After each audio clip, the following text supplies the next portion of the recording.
جاوید صاحب یہ کویشچن ہے، یہ تھوڑا سا تفصیل طلب ہے شاید. یہ فرماتے ہیں کہ انشورنس کے متعلق آپ کی رائے کیا ہے، اور اس کی خاص کچھ ٹرمینالوجی ہیں، جیسے جہالہ اس میں ایک ٹرمینالوجی استعمال ہو رہی ہے یا کچھ اور ٹرمز ہیں، وہ ذرا واضح کیجیے گا. اور کیا یہ اللہ پر توکل کرنے کے خلاف نہیں ہے؟ اس دنیا کے اندر اللہ نے آپ کو عقل دی ہے، یہ ضروری ہے کہ آپ اپنے مستقبل کی فکر کریں. اس کی تعلیم ذاتی زندگی میں بھی دی گئی ہے. قرآن مجید نے یہ بتایا ہے کہ اگر آپ اپنے مستقبل کے لیے بچا کے کچھ نہیں رکھیں گے اور آپ سب کچھ خرچ کر ڈالیں گے تو پھر یہ اندیشہ ہے کہ جب ضرورت پڑے گی تو آپ اس موقع کے اوپر خائب و خاسر ہو کے بیٹھے ہوئے ہوں گے. سورہ بنی اسرائیل میں یہ کہا ہے نا. ٹھیک ہے. تو گویا آپ کو اپنے مستقبل کے لیے، یعنی جب آپ اخراجات کر رہے ہوتے ہیں تو کچھ بچا کے رکھنا چاہیے. یہ خدا کی دی ہوئی عقل ہے. اجتماعی سطح پر اس کی نہایت اعلیٰ تعلیم سورہ یوسف میں دی ہے. یعنی بادشاہ کو خواب دکھایا گیا، قحط آنے والا ہے. بالکل صحیح ہے. سیدنا یوسف علیہ السلام نے اس قحط کے معاملے میں ایک مستقبل کی کئی برسوں کی منصوبہ بندی کی ہے. صحیح ہے. اس میں کم و بیش 7 سال کا عرصہ ایک ہے، 7 سال کا عرصہ ایک ہے. اتنے لمبے عرصے کی منصوبہ بندی کی گئی ہے. تو یہ ضروری ہے. خدا نے ہم کو عقل دی ہے. انسان کو پیدا اس طرح کیا گیا ہے کہ وہ جانوروں کی طرح نہیں ہے. جانوروں کے اندر بھی یہ جبلت رکھی گئی ہے کہ وہ اپنے مستقبل کی منصوبہ بندی کرتے ہیں. کتنے جانور ہیں جن کا مطالعہ کر کے معلوم ہوتا ہے کہ وہ بعض اوقات اپنا 6 ماہ کا ذخیرہ اکٹھا کرتے ہیں، غذا اکٹھی کرتے ہیں. بالکل کرتے ہیں. تو اس وجہ سے یہ بات ٹھیک نہیں ہے. اس کا اس سے کوئی تعلق نہیں. آپ کو بندوبست کرنا چاہیے جائز طریقوں سے. انشورنس یا بیمے کے معاملے میں جو اصل بحث پیدا ہوئی ہے وہ یہ ہے کہ یہ عقد تجاری ہے یا عقد معاونت ہے. عام طور پر ہمارے ہاں جو فقہی ذہن کے لوگ ہیں اس کو عقد تجاری کے طور پر دیکھتے ہیں. اس کی وضاحت کر دیجیے گا. یعنی مطلب یہ کہ ایسا ہی ہے کہ جیسے آپ ایک کاروبار کر رہے ہیں، آپ سے میں پیسے لیتا ہوں، بیع و شراء کرتا ہوں، یا آپ مجھے قرض دیتے ہیں، تو وہ اس کو ایسے ہی لیتے ہیں کہ جیسے آپ نے ایک کمپنی قائم کی ہے اور میں نے آپ کو ماہانہ پریمیم کی شکل میں قرض دینا شروع کر دیا ہے، اور اس پر اب آپ جو کچھ مجھے دیں گے وہ سود ہو جائے گا. اس کی وجہ یہ ہے کہ قرض پر منفعت کا مطالبہ کیا جائے تو یہ سود ہے. اچھا ٹھیک ہے.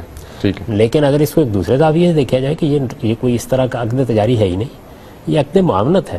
یعنی 10 آدمیوں نے مل کے یہ طے کیا کہ ہم آپس میں تھوڑا تھوڑا کنٹریبیوٹ کریں گے، اور اگر کسی کو کوئی مشکل پیش آئے گی تو اس مشکل کے موقع پر اس طریقے سے اس قاعدے کے مطابق اس کی مدد کر دی جائے گی. اچھا ٹھیک ہے. تو یہ عقد معاونت ہوگا. اب ظاہر ہے کہ یہ عقد معاونت سادہ جگہ پہ بھی ہوتا ہے، یعنی ایک محلے کے لوگوں نے طے کر لیا، خاندان کے لوگوں نے طے کر لیا، ایک دفتر کے لوگوں نے طے کر لیا. اس کو اس سے آگے بڑھ کر دور حاضر میں آرگنائز کر دیا گیا ہے. یعنی بعض لوگ آگے بڑھے، انہوں نے کہا جی ہمیں آپ اس کے آرگنائز کرنے کی ذمہ داری دے دیں. انشورنس کمپنی کیسے وجود میں آتی ہے؟ صحیح ہے. آرگنائز کرنے کی ذمہ داری دے دیں، اور ہم آپ سے کوئی معاوضہ نہیں طلب کرتے. ہم آپ سے اس روپے کو خرچ کر کے آگے اس پہ کاروبار کر لینے کی اجازت طلب کر رہے ہیں. جمع ہو جائے گا نا سارا کا سارا. ٹھیک ہے. اس پہ کوئی اعتراض نہیں کیا جا سکتا. آپ اس زاویے سے اس کو دیکھیں گے تو اس میں جو کچھ بھی آپ کو ملتا ہے وہ بالکل ٹھیک ہے. اس لیے آپ چاہیں تو اس موضوع کے اوپر میں نے مقامات میں جو مضمون لکھا ہے بیمہ کے عنوان سے اس کو پڑھ لیں. غلطی بنیادی طور پر وہاں ہوئی ہے. تو عقد تجاری میں یہ مسئلہ پیدا ہوتا ہے کہ غرر نہ ہو، ضرر نہ ہو، جہالت نہ ہو.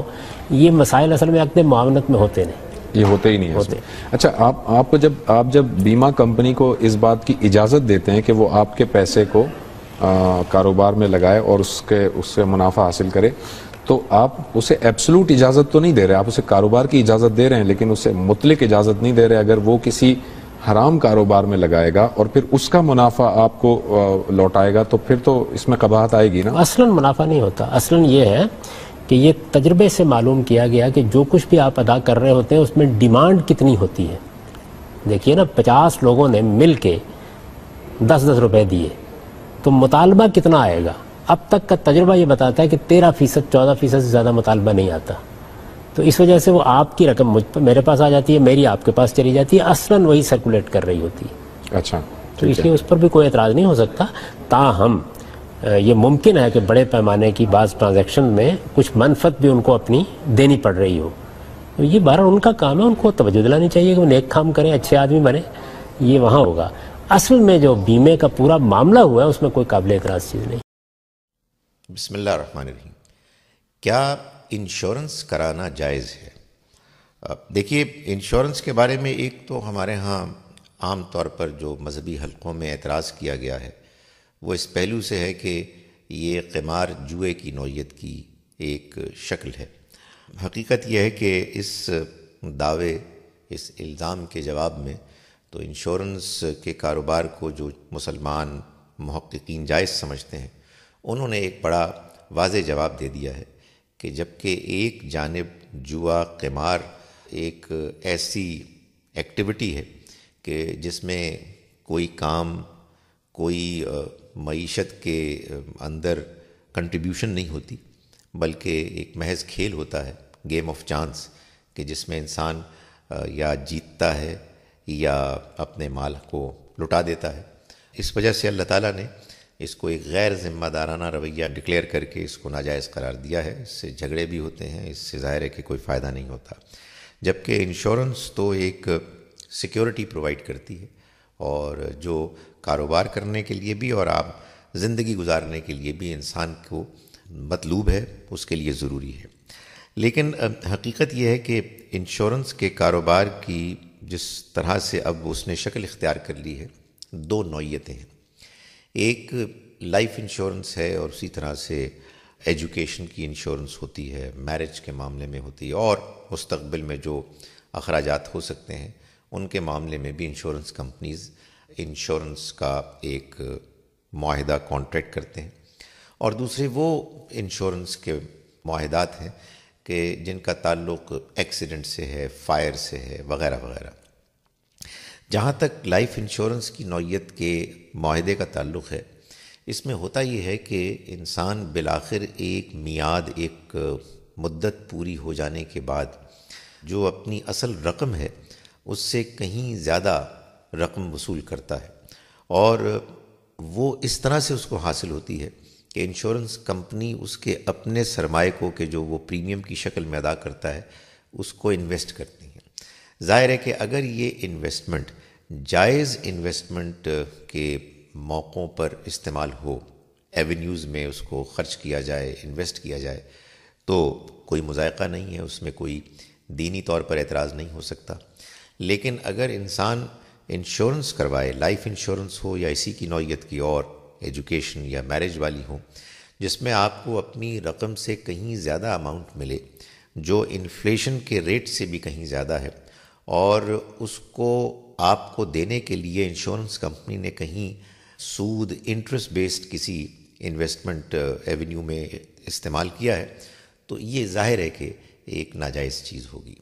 اس کے برعکس جب آپ انشورنس کرواتے ہیں کسی حادثے کی شکل میں اپنے آپ کو محفوظ کرنے کے لیے، تو اس میں اصل میں آپ انشورنس کمپنی سے ایک معاہدہ کرتے ہیں کہ جس میں وہ آپ کو فائنینشیل سیکیورٹی پرووائڈ کرتی ہے. یہ بات کہ وہ اس پریمیم اماؤنٹ کو کہ جو آپ ان کو دے رہے ہیں کہاں انویسٹ کرتے ہیں، یہ آپ کی ذمہ داری نہیں ہے. ظاہر ہے کہ آئیڈیلی بہت اچھا ہے کہ انشورنس کمپنیز اس کو وہیں پر انویسٹ کریں کہ جو جائز انویسٹمنٹس کے مواقع ہیں. لیکن اگر وہ کہیں اور بھی انویسٹ کر کے آپ کے ساتھ کیے گئے معاہدے کو پورا کرتے ہیں، تو اس میں جو شخص اپنی انشورنس کروا رہا ہے وہ براہ راست اس کا ذمہ دار نہیں ہے. چنانچہ انشورنس کے کاروبار کی دو شکلیں ہیں. ایک وہ کہ جس میں کہ یہ دیکھنا ضروری ہے کہ آپ کا مال کہاں انویسٹ کیا جا رہا ہے، اور دوسری شکل وہ ہے کہ جس میں اگر آپ ایسا نہ بھی دیکھیں تو آپ کے اوپر ذمہ داری نہیں پڑتی ہے. اسٹیٹ لائف نے اپنی 50ویں سالگرہ کے موقع پر ایک پلان انٹروڈیوس کروایا تھا جس کا نام ہے گولڈن انڈومنٹ پلان، جس نے مارکیٹ میں آتے ساتھ ہی تہلکہ مچا دیا. اس پلان کی مدت کا دورانیہ 20 سال ہے، لیکن اس میں عام پلانز کی طرح آپ نے 20 انسٹالمنٹس نہیں دینی، بلکہ ابتدائی 7 انسٹالمنٹس دے کے آپ کا پیمنٹ پلان مکمل ہو جاتا ہے. اور عام پلان کی نسبت اس میں آپ کو 25% کم رقم دینا ہوتی ہے، اور 20 سال مکمل ہونے پر آپ کو میچورٹی کے فل بینیفٹس مل جاتے ہیں. State life golden endowment plan, صرف 7 سال کی ادائیگی پر پائیں 20 سال کا تحفظ. State life insurance corporation of Pakistan. Happy anniversary. آپ کو یاد تھا؟ ہاں، اور تمہارا گفٹ بھی یاد تھا. پہلی اینیورسری پہ ساڑی دی تھی، وہ ڈرائی کلینر نے جلا دی تھی، اور دوسری پر جو انگوٹھی دی تھی چوری ہو گئی تھی. اور اس کو تمہارا بیٹا جہاز بنا کے اڑا دے گا. ارے یہ اسٹیٹ لائف کی بیمہ پالیسی، نہ چوری ہونے کا ڈر، نہ ضائع ہونے کا. یہ تو بس تمہاری طرح پھلتی پھولتی رہے گی، اور ہمارا مستقبل بھی محفوظ ہو جائے گا. یہ ہمارے اس وقت کام آئے گی جب ہمیں اس کی سب سے زیادہ ضرورت ہوگی.